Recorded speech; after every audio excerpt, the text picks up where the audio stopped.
No puedo decir que este sea un trabajo muy creativo por mi parte y que tenga grandes cosas que decir, pero me parece un trabajo muy interesante de la Fundación porque estaba recordando cuando yo empecé a trabajar sobre educación, en España había dos estadísticas. Una se llamaba Estadística Educativa de España y la otra eran datos y cifras del sistema educativo español, decían prácticamente lo mismo, pero bueno, había dos, ¿no? E internacionalmente había un diccionario al que íbamos todos de varios volúmenes a mirar cómo eran los sistemas y tal, que era el Holmes, y había alguna estadística de UNESCO, no muchas, ¿no? Claro, y ahora es una verdadera invasión. Yo me pierdo cada vez que preguntan sobre algo y hay que ver si miras, por ejemplo, internacionalmente Eurostat, el Banco Mundial, la OCDE, la UNESCO, etcétera, etcétera, te pierdes. Y a escala nacional lo mismo, de manera que está bien que alguien haga el papel de curador, que es lo que ocurre curador en el sentido museístico, ¿no? O comisario en el sentido museístico también, de organizar un poquito la información, jerarquizarla, ponerla un poquito ordenada, por lo menos para aquellos que no necesitan entrar exactamente a contrastar todos los detalles, etcétera, que es el común de los interesados en la educación. Y mi interés por la tecnología no es tanto un interés tecnológico en sí, que sí, a mí me divierte y me gusta la tecnología y me entusiasma porque es uno de los pocos ámbitos en que hoy se puede percibir optimismo, ¿no? Cuando me canso de leer las páginas del periódico, salto a lo de tecnología, donde siempre hay buenas noticias. Pero me interesa también porque yo creo que estamos pasando a un nuevo entorno educativo en el cual no va a ser la escuela con tecnología o la escuela con tal, sino estrictamente un nuevo entorno. Es decir, que entramos en un nuevo, llámenlo como quieran, ecosistema, ecología, etcétera, en el cual la escuela, que ya era una parte con la familia, la iglesia, la ciudad y tal, pues se va a ver resituada, se va a ver doblemente resituada, porque el papel de todo lo demás cambia, porque todo lo demás, familia, entorno, medios, etcétera, están incorporando mucho más rápidamente la innovación tecnológica y los mecanismos de aprendizaje y de comunicación de base tecnológica, y la escuela también, pero no tanto. Y aquí es donde entra la cuestión de las brechas. La idea de una brecha o una fractura o una divisoria, el término original era divide, ¿no? Surgió a comienzos de los 90 en los Estados Unidos, cuando la Comisión Nacional de las Telecomunicaciones, o un nombre parecido, no me acuerdo exactamente ahora, sacó varios informes con el título de Digital Divide, la divisoria o la fractura digital. La idea original de la fractura digital era que, bueno, pues llegaba la tecnología con un medio de acceso a la información y, por tanto, de acceso al aprendizaje, pero la tecnología era muy cara. Todos recordamos lo que costaban los ordenadores, lo que costaban los teléfonos móviles al principio, lo que costaba el acceso a la red, lo que costaban incluso a las instituciones, era mucho, y eso iba a crear una fractura. No desigualdad, como siempre ha habido y probablemente siempre habrá, sino una fractura, es decir, una división en dos, entre los que tienen y los que no tienen. Entonces se acuñaron términos como los have y los have-nots, los que tienen y los que no, los inforricos y los infopobres, etcétera, etcétera. Una divisoria que dividiría a todos en dos y que fue particularmente, o resultó particularmente alarmante en el mundo educativo, porque el razonamiento venía a ser, vaya, lo teníamos medio resuelto, habíamos escolarizado a todo el mundo muchos años en condiciones parecidas, aunque luego para otros efectos no hacíamos sino insistir en las diferencias, desigualdades, brechas, etcétera, pero teníamos esto medio resuelto escolarmente, y ahora viene una tecnología cuyo precio es muy diferente de la escolarización o de los libros de texto, y que si la introducimos, tanto más si la introducimos en la escuela, pues va a arrasar con toda esta política y este empeño igualitario y nos va a devolver a contextos de desigualdad como ya casi teníamos olvidado. Y eso es lo que más tarde se llamaría la brecha digital primaria. ¿Por qué? Porque era esencialmente una brecha en el acceso. Usted tiene o no tiene ordenador, tiene o no tiene red, tiene o no tiene medios suficientes, tiene o no tiene periféricos, tiene o no tiene, ¿no?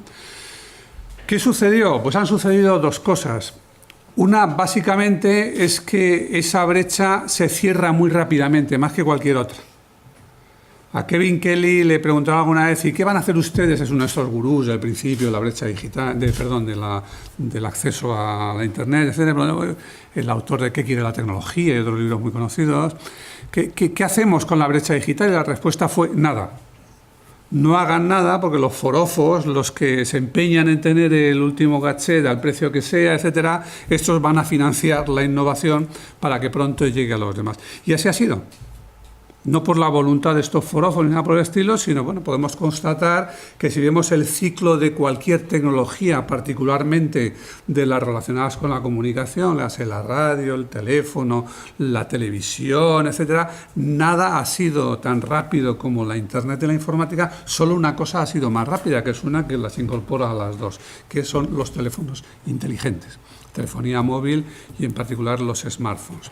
De manera que desigualdad hay y habrá, y es muy compleja porque no consiste solamente en acceder o no, sino bueno, cuántos ordenadores hay en tu casa, de qué generación son, cuántos periféricos tienen, etcétera, etcétera, y cuáles.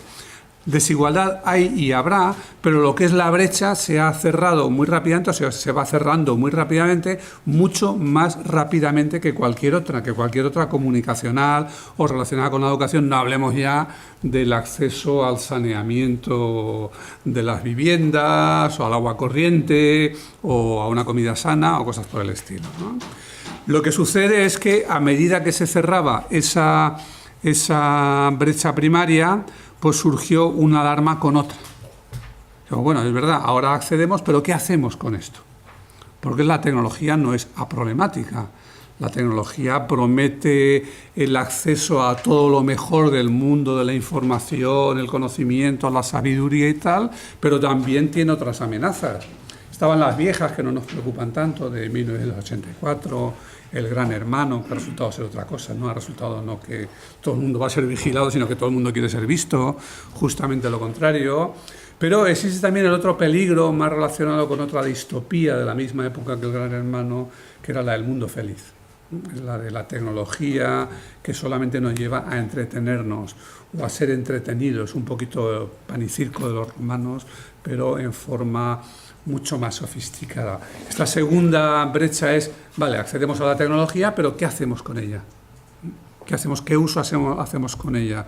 Digamos, nos desarrolla, nos amplía, nos expande, aumenta nuestras posibilidades, o por el contrario, nos reduce a un papel mucho más pasivo. ¿Cómo utilizan distintos grupos sociales la tecnología? Y aquí el asunto, yo diría, ha resultado ser más serio, porque al mismo tiempo que se cerraba la brecha primaria, hemos ido viendo que el uso que se hace de esas tecnologías es muy variado. Y tiene que ver con los temas tradicionales de la sociología y de la desigualdad. Tiene que ver con la clase social, tiene que ver con el género, tiene que ver con el nivel de riqueza, tiene que ver con el hábitat, tiene que ver con el lugar del mundo en que vives, tiene que ver con muchas cosas, aunque no siempre también en la línea prevista. Por ejemplo, en los Estados Unidos declaran cerrada ya la brecha en el acceso entre grupos étnicos, entre hombres y mujeres, etcétera, y medio cerrada en el uso, y lo que se va constatando, por ejemplo, con los informes Pew, que son los que más sistemáticamente siguen nuestra actuación en el entorno digital, es que lo que cuenta y cuenta mucho es el nivel educativo, el propio y el ajeno, es decir, el propio y el de los padres, de los progenitores. Y lo que cuenta bastante el nivel económico, pero no cuenta mucho el género o el sexo, es decir, el ser hombre o mujer. Cuentan ciertas cosas, pero no que representen nivel. Por ejemplo, a los hombres les gustan más los videojuegos y a las mujeres les gustan más las redes, y hay otras diferencias, pero no permiten hablar de brecha. Pero sí que hay en general una brecha en el acceso vinculada sobre todo a la clase social y al nivel educativo, ¿no? Y esta sí es muy importante para la escuela, porque claro, según el uso que hagamos de las tecnologías como de cualesquiera otros medios, pues así vendrán nuestros resultados, nuestros efectos, nuestros logros en materia de conocimiento, información y aprendizaje. Y aquí vienen algunos de estos estudios misteriosos que a veces son tan celebrados por el mundo educativo, que son los que encuentran una relación inversa entre uso de las tecnologías y rendimiento escolar. Podrían empezar a cuestionar y discutir preguntando, bueno, ¿qué tiene que ver el uso que hacemos de la tecnología con lo que llamamos rendimiento escolar? Que son cosas distintas, que tienen que ver con materias de aprendizaje distintas, etcétera. Pero, bueno, al final nos llevan a una cosa obvia que también se descubrió cuando se profundizó un poquito en cómo es el acceso. Y es que el uso que se hace de las tecnologías es diferente entre distintas personas y particularmente entre distintos grupos sociales. ¿Cuáles? Los de siempre. Las clases sociales, las familias de distinto nivel educativo, etc. Por ejemplo, las familias pobres y de menor nivel educativo son aquellas en que es más probable que los alumnos o los niños pasen más tiempo en las redes sociales. O pasen, no solo que pasen más tiempo, sino que pasen más tiempo en general, no solo en eso, pasen más tiempo en el ordenador que los de familias que por el contrario están mejor equipadas, pero controlan más el uso que de los medios y los recursos digitales hacen sus hijos. Porque lo controlan más, porque tal vez se preocupan más de su educación y también porque están en mejores condiciones de controlarlo, porque saben de qué va. Mientras que los otros lo saben menos, desesperan y esperan que lo haga la escuela. Con lo cual, tenemos, claro, el problema de cuál es ese tipo de acceso. ¿Qué tipo de acceso? ¿Qué tipo de uso? Esa es la segunda brecha. Otra gran característica diferencial en el uso es la variedad. Y ahí, cuando nos fijamos en la variedad, por ejemplo, algunos estudios PISA indican que la relación con el tiempo de uso, estoy hablando de la relación de los resultados escolares, de lo que mide PISA, que tiene muy poco que ver y es una cosa muy limitada en relación con lo que se puede hacer con la tecnología.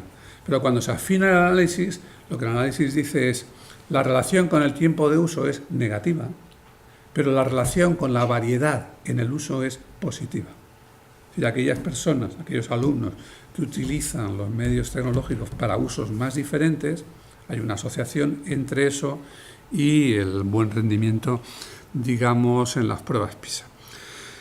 Quizá el asunto al que no prestamos atención o no prestamos la debida atención es lo que yo llamaría la tercera brecha. La tercera brecha no es ni en el acceso ni en el uso, sino en la relación entre el medio escolar y la tecnología. La brecha entre el mundo educativo y el mundo en general. Aquí lo que encontramos es que el mundo en general corre mucho y el mundo educativo corre poco.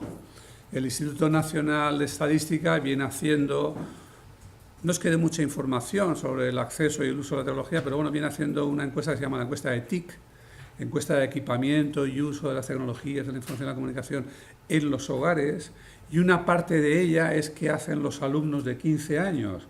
Entonces es un indicador muy indirecto y muy limitado, pero algo nos dice. Y yo creo que nos dice un par de cosas esencialmente. Primera, que cuando empezó a hacerse la ETIC, los centros estaban muy ocupados, muy equipados y las familias muy poco. Y de esto hace poco más de un decenio. Y lo que ha sucedido entonces aquí, entre una ETIC y otra, que es lo que comento en esa parte del informe, pero no entraré aquí en los detalles, porque ahí lo tienen, es que las familias han adelantado a los centros escolares. Si los centros escolares empezaron bastante uniformemente equipados, todos tenían acceso a informática y a la red, no nos engañemos, no quiere decir que todos los alumnos tuvieran una tableta o un portátil, quiere decir que tenían algún acceso, pero pensemos que cuando la ETIC pregunta a las familias, a los adultos y a los niños si han usado informática, si han comprado, si han bajado algo o si han accedido a Internet, etcétera, les está preguntando sobre acceso en los últimos 3 meses. Es decir, que es un concepto bastante light de acceso y por lo tanto compatible con un uso, con un equipamiento bastante limitado. Lo que ha sucedido es que en ese tiempo las familias han adelantado a los centros escolares. Cuando se pregunta a los alumnos, en este caso el INE, se pregunta a los jóvenes de 15 años que están universalmente escolarizados y por lo tanto nos dicen algo sobre el sistema educativo, dónde han accedido a informática o a la red, a medios informáticos o a la red, la respuesta es que muy mayoritariamente, la inmensa mayoría lo han hecho en su casa, a esas edades en torno al 90 y tantos %, depende cuál sea la pregunta concreta, mientras que apenas 2/3 lo han hecho en los centros. Y estamos hablando, insisto de nuevo, de algún acceso en los últimos 3 meses. ¿Qué quiere decir esto? Quiere decir que el mundo externo a la escuela corre mucho más, pero claro, quiere decir también una cosa que yo considero más peligrosa, y es que no todo el mundo accede fuera. Incluso aquellos que acceden fuera, una parte lo hacen en clubes sociales, instituciones culturales, casas de amigos y parientes, etc. Es decir, sigue habiendo una cierta brecha fuera, pero la escuela no la va a cubrir, porque la ausencia de medios y sobre todo la ausencia de acceso es mucho más amplia en la escuela, donde es de 1/3 más o menos, que en el exterior de la escuela, donde es de un 10% o menos. No hay manera de contrastar esto prácticamente de momento, pero yo les apuesto a ustedes lo que quieran, a que ese 10% que no accede en la familia está entre el 30% que no accede en la escuela.